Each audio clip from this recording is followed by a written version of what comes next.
Hello and good afternoon. My name is Christina Sunerine. I will be serving as the introducer for our debate. Hannah will provide supporting arguments, while Amanda will be providing arguments for the cons. Crystal will provide illustrations, and Heather will be the fielder. We have chosen to follow an informal style of debate to best suit our presentation points. Each of our team members has been designated roughly 6 minutes to present their debate points and corresponding research, totaling about 35 minutes. Children with autism disorder in school settings are increasing in population size. According to Byrne and Wolfberg, in the school setting, the prevalence of ASD is set to be 1 in every 50 children, as opposed to the national prevalence of 1 in every 88. Due to the increasing number of children with ASD in the environment, it is important to consider the need for professional educators to be equipped with well-rounded knowledge to work with these children under all circumstances. With this in mind, we want to discuss the concepts of individuals with autism and other developmental disabilities who engage in severe aggressive behavior and self-injury behavior, and how they can pose a significant threat to themselves, peers, staff, parents, and teachers who work with them. Furthermore, we will discuss how the ethical codes promote the use of least restrictive procedures. However, those working with aggressive individuals may consider the use of restraint or seclusion when necessary to prevent severe self-harm for others. We will address issues such as the use of restraints and seclusion and how they are ethical or not ethical, the role a behavior analyst should play in interventions involving restraint and seclusion, and lastly, what does the literature of the ethical code indicate? We'll now hand the floor over to Hannah, who will begin discussing the pros of using restraint and seclusion. Hi, everyone. Again, my name is Hannah, and I will be discussing with you the arguments in favor of physical holds and restraints. There is no doubt that the use of restraint and seclusion is a controversial topic when talking about autism and people with special needs. Like many things, there are a lot of gray matter and many pros and cons, but I want to begin with talking about the pros. One of the bigger arguments that people use to support the notion of restraints and seclusion is to have controlled safety for the client, teacher, and therapist, or whoever else may be in charge.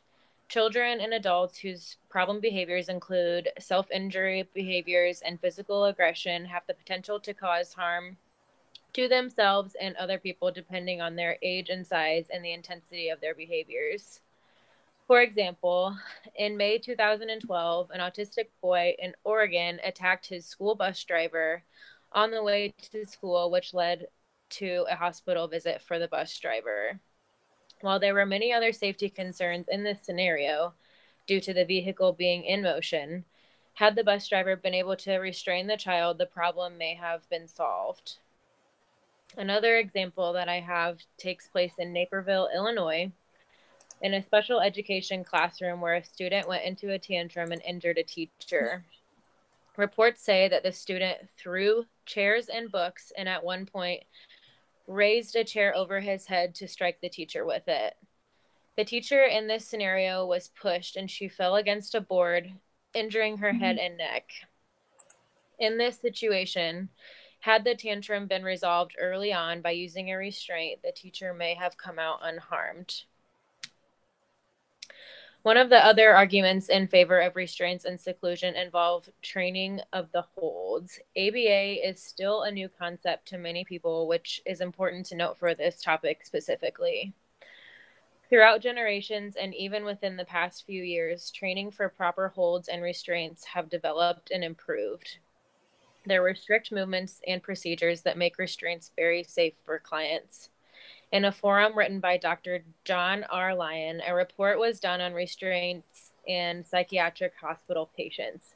While these people may not necessarily have autism, Lyon mentions that the use of proper training significantly decreased hospital staff assault rate. Lastly, in a post written by Lauren Raven, she further explains why restraints are in fact ethical. In the article, she mentions that she met with the vice president of the Professional Crisis Management Association, Meryl Winston. The two discussed the controversy of holds, and she brought up the idea that parents of young children use restraints in many different ways. For example, they hold a child's hand in a parking lot or block them from touching something hot. And the same goes with seclusion. Timeouts are a less intense form of seclusion. Meryl states in the interview that there is a commonly held belief that teachers, therapists, etc., are using restraint as a form of punishment. This is an interesting point and a different way of viewing things, because in reality, restraint and seclusion should only be used for safety purposes. With this being said, Meryl didn't shy away from what she believes is the truth. He says, unfortunately, there are bad people in the world who do not use restraint improperly. Restraints have in the past been used inappropriately, used with malice, and used in a way that hurts a child. And it will be again. There are bad people in this world, but most of them are not. This statement, while it is heartbreaking, is true, and it is the same for many other areas of schools and clinics. There are bad teachers, there is bad leadership, but it shouldn't take away from the good and safety that can come in other aspects. It is also important to mention that these types of interventions should only be used as a last resort, and other interventions should be implemented first. These wrap up my thoughts on arguments in favor of restraint and seclusion, and Amanda is going to talk to you about the cons of restraint and seclusion next. Thanks, Hannah. I really appreciate it. So while the utilization of physical restraints and seclusion may, upon first glance, appear to be the most viable option when facing physically aggressive persons with cognitive disabilities such as autism, it is in fact one of the most hazardous.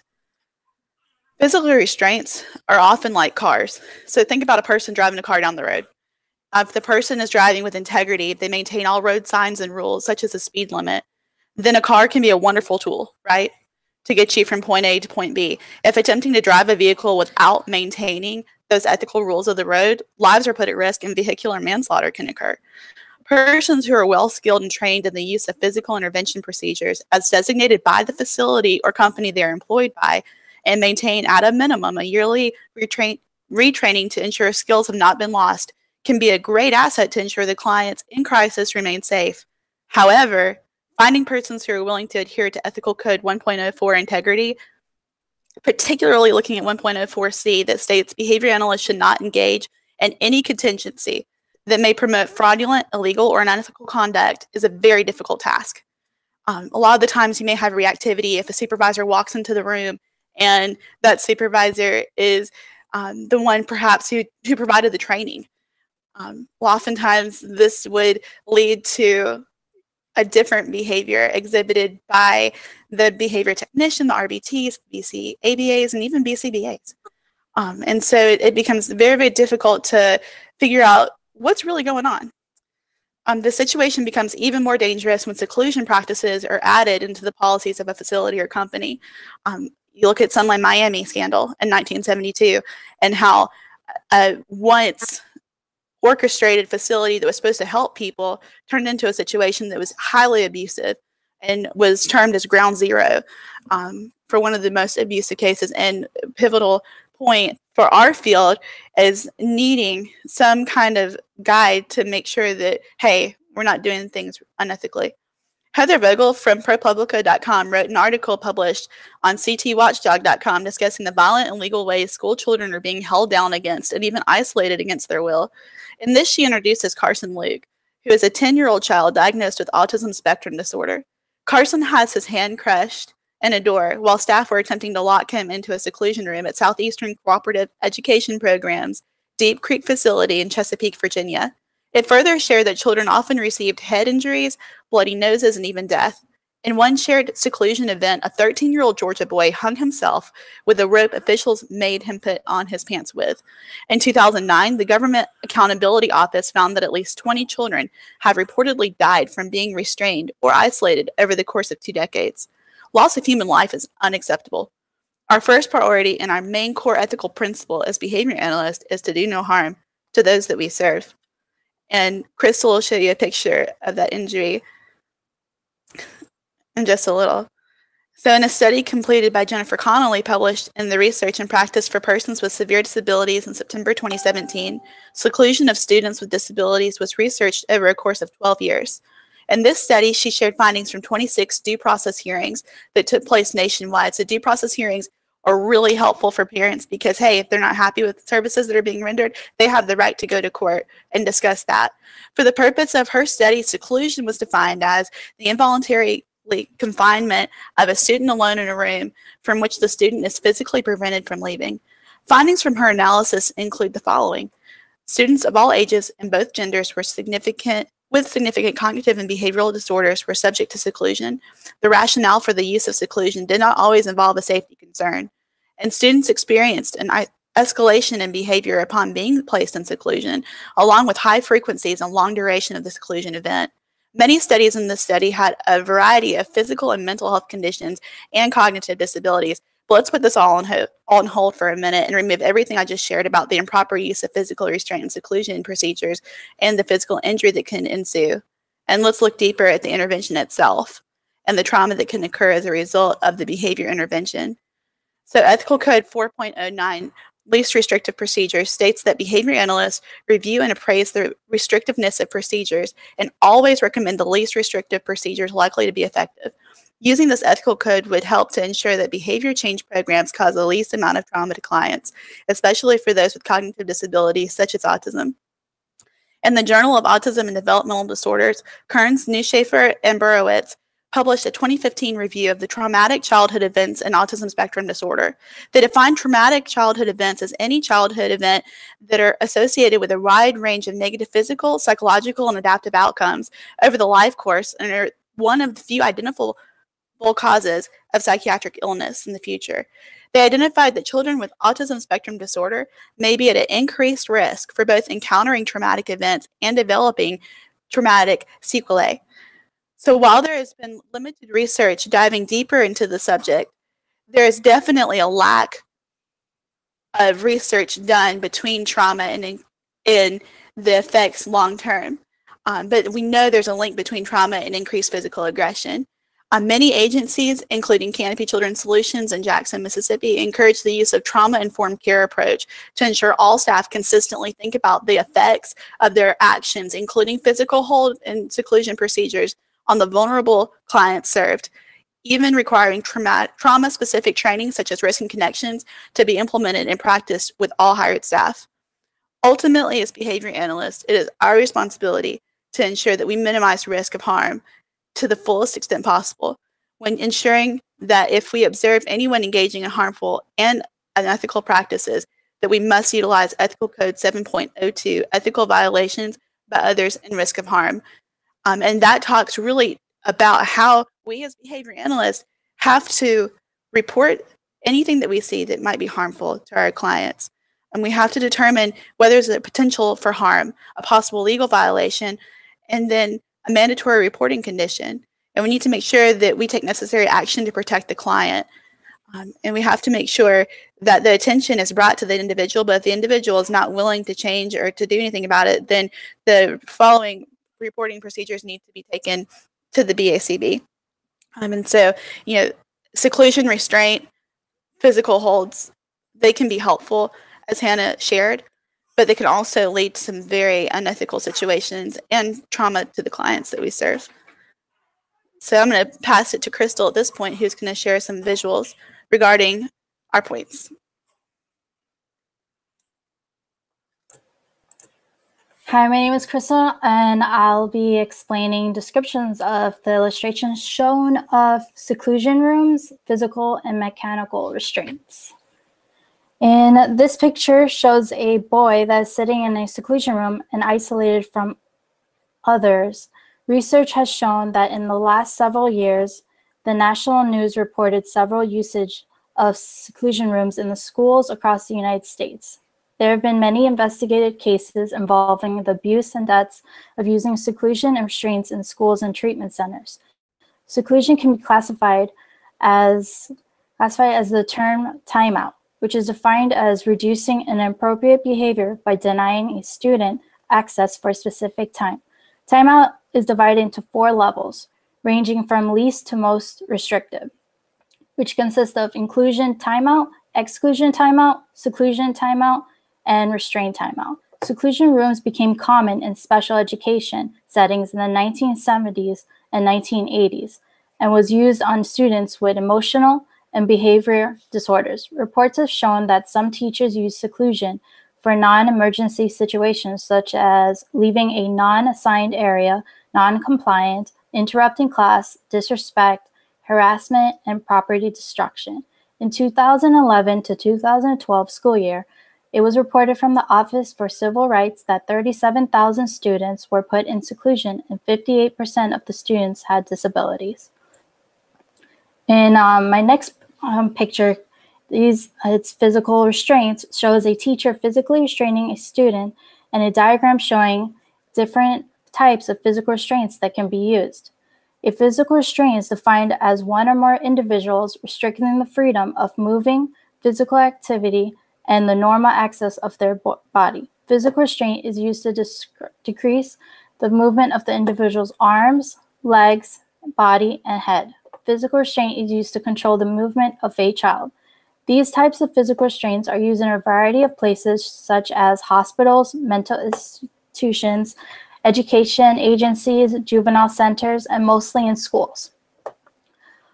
The use of restraint, such as displayed in the illustration, is used to prevent injury to a child with disabilities and in a time of crisis where it's an emergency.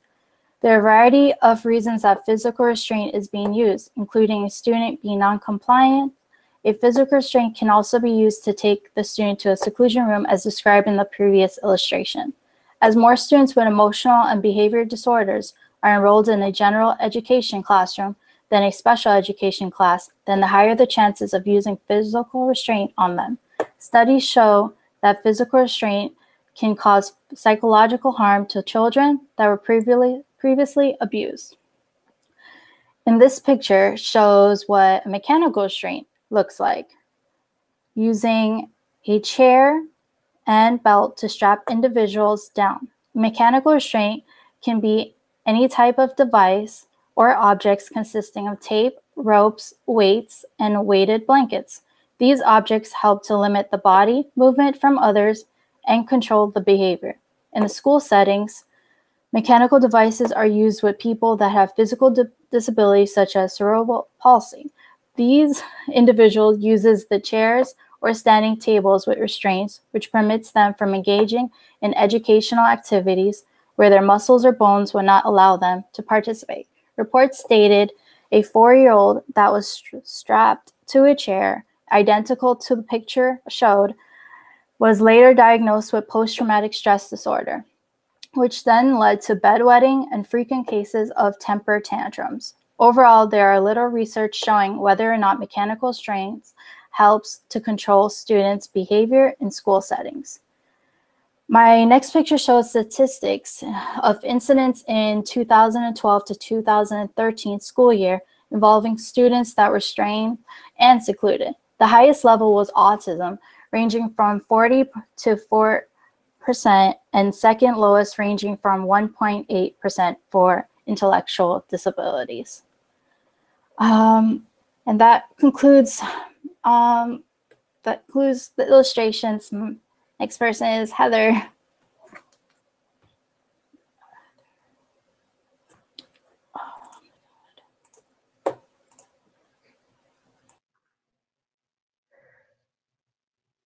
So I think that we had a very good discussion about both the pro and con side of this argument. I have a couple of scenarios and questions regarding some circumstances with isolation and restraint. So first, I'd like to talk about what if you had a student, you're working in a school as a behavior analyst, and you have a student, or you're working with a school that uses isolation and restraint procedures for a student who is very aggressive when he becomes upset. He throws chairs, he hits, he kicks whoever is nearby, including his other peers and teachers. As a behavior analyst, how do you work with the school and keep to the ethical code while keeping others safe? Anybody like to talk about that?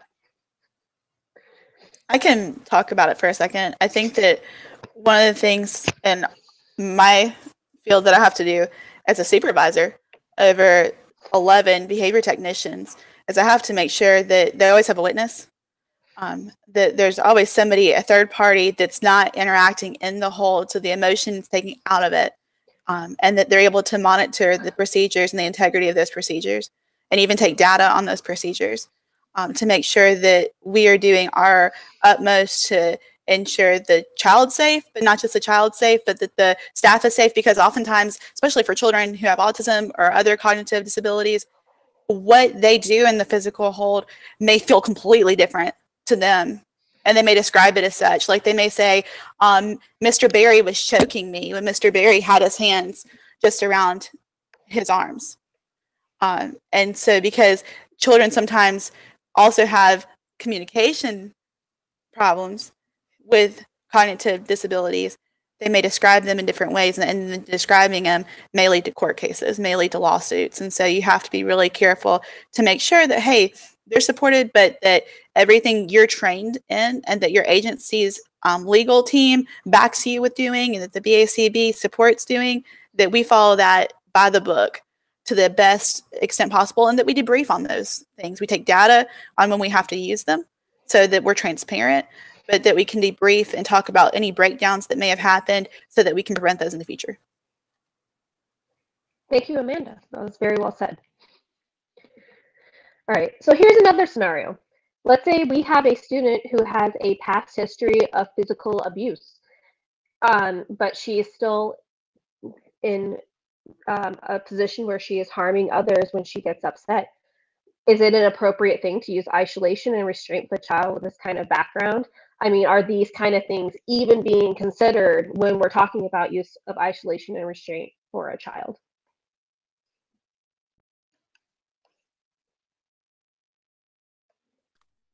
I can chime in on that one. According to the ethical code, we have a duty as future BCAs to always look forward to avoiding punishment and using some kind of reinforcement first and foremost before falling back onto the potential for punishment. Falls under the ethical code of 4.08 considerations regarding punishment procedures. Of course, before implementing punishment procedures, the behavior analyst should first deem what is appropriate and take the necessary precautions and steps to implement something that is reinforcement based rather than falling back to something such as a timeout or a seclusion or, of course, a restraint. To kind of finish that off, we also have so many different interventions, and we also have a duty to do more research. And I believe that further research should be implemented before just falling back on a punishment procedure such as seclusion or restraint. Did anybody have anything else to add? I would agree with Christina on that. Oh, malfunction. I would agree with Christina on that, and just again going back to using least restrictive procedures and using reinforcement before punishment, which are all things that Christina mentioned, but I would agree that those things are very important to consider first. And while a student may have a history of physical abuse, you still have to consider the safety of the child's peers and the staff. However, that history and that information should be taken into consideration as well when deciding what procedure to use. Thank you. And I have one last question. So, what considerations have been made in how isolation and restraint might affect the child emotionally? There was a literature review done by Austin, Prieto, Roosforth, and they did this in 2013. It was called The Child's Experience of a Single Room Isolation. And in the literature review, the findings showed that it indicated that the children were feeling lonely, they were scared of the personal protective equipment, and they felt bored. And that also the patient's parents felt guilty and they worried and under increased pressure to visit their children. And it also suggested that isolation may have an effect after child development. So are these things being considered when the use of isolation and restraint are being used on a client.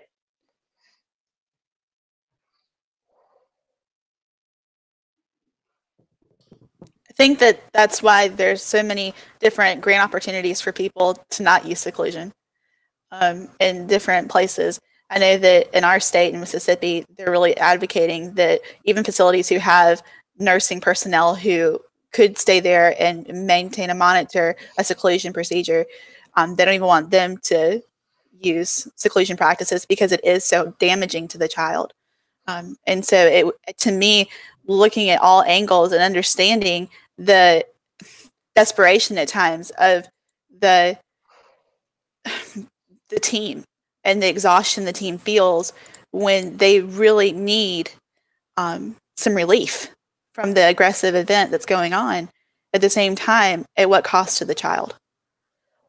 You're looking at maybe reissuing a trauma response from an event that maybe they were locked in a closet in their house. Maybe they're a child that was in Child Protective Services, and they come to your residential setting because of that.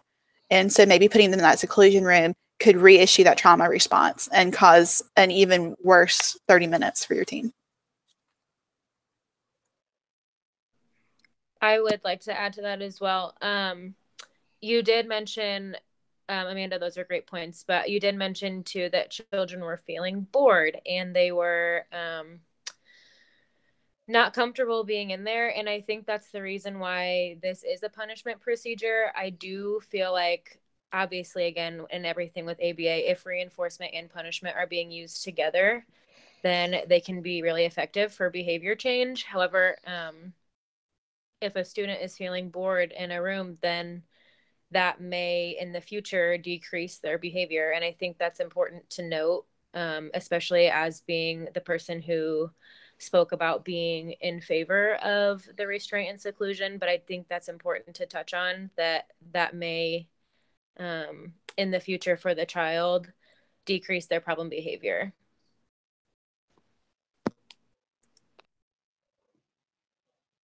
All right. Well, thank you for those comments. So with that, I believe that our discussion has coming to a close. Thank you all for watching, and we hope that you further this discussion in the comments. Thank you.